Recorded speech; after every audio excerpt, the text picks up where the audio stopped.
Είναι μια έτοιμη απόφαση.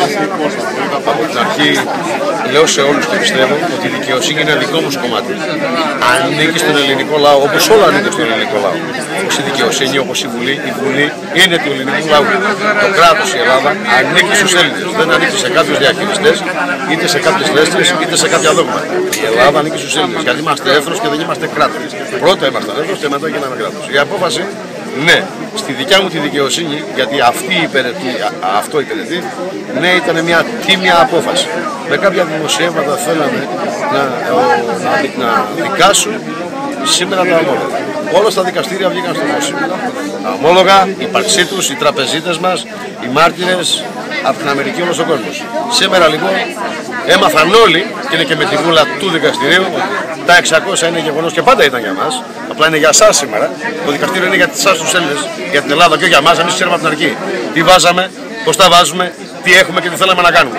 Σήμερα για εσάς ξέρετε με δικαστική απόφαση ότι τα 600 είναι υπαρτά και θα πρέπει η Ελλάδα να ξεπλωθεί και να πάρει τον δρόμο της ανηφοράς, δηλαδή τον δρόμο της ευημερίας. Τίποτα. Μετά από αυτή την απόφαση, οι επόμενες κινήσεις. Είναι πολλές οι δικαστικές κινήσεις. Υπάρχει απόφαση.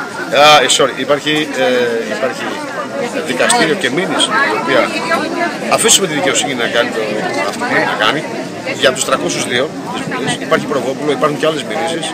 Είναι και μια δικαστική στρατηγική, την οποία δεν θέλω να την βγάλω στον αέρα. Πραγματικά θα ενημερώνεστε και θα παίρνετε και θα πρέπει να συμμετέχετε, γιατί αυτό σημαίνει Έλληνας Ιερούς πολίτης. Γίναμε έτσι γιατί δεν ήμασταν ενεργοί, μωρέ. Τα αφήσαμε, μωρέ. Τα αφήσαμε, μωρέ, οι τραπεζίτες να κάνουν τη δουλειά τους. Μας κλέψανε. Τα αφήσαμε, μωρέ, να κάνουν οι πολιτικοί τη δικιά τους. Τα κλέψανε. Μα μας τα πήραν όλα και τώρα θέλουν την ψυχή μας. Γιατί τίποτα άλλο δεν έχουμε. Έχετε κάτι άλλο? Όχι. Τα χάσαμε όλα. Αυτή δεν τη δίνουμε.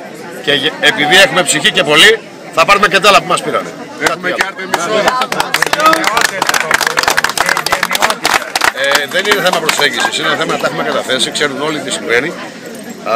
Έχουμε όλους τους μηχανισμούς ενημερώσει και όλους τους θεσμούς. Από εκεί και πέρα είναι θέμα δικό τους. Θα τα αφήσουμε η τεχνική τους και η τεχνική μας. Εμείς μπήκαμε απέναντι σε ένα σύστημα και θα το φτάσουμε στο τέλος. Κάποιοι νομίζουν είναι δυνατοί. Θα τους αποδείξω ότι είμαστε δυνατότεροι, είμαστε πιο πολλοί και ξέρουμε τι θέλουμε. Τι θα γίνει.